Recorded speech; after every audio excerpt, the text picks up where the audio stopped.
श्री स्वामी समर्थ. एकदा अक्कलकोटमध्ये दुष्काळ पडला होता. पाणी नाही, अन्न नाही. लोक हतबल झाले होते. एका गरीब आईने आपल्या लहान मुलाला कडेवर घेतलं आणि अश्रू डोळ्यात आणून स्वामी समर्थांकडे आली. ती काही बोलली नाही, फक्त स्वामी समर्थांच्या चरणांवर डोकं टेकवलं. श्री स्वामी समर्थांनी तिला पाहिलं आणि शांतपणे विचारलं, आई, काय हवं आहे तुला? ती म्हणाली, माझ्यासाठी काही नको महाराज, माझं पोर उपाशी आहे.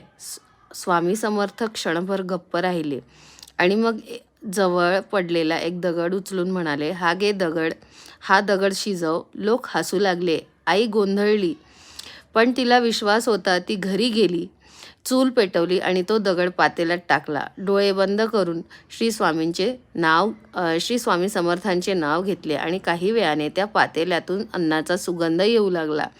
तो दगड नाही राहिला, तो प्रसाद झाला होता. त्या दिवशी फक्त त्या आईचं पोर नाही तर अनेक उपाशी लोकांचं पोट भरलं.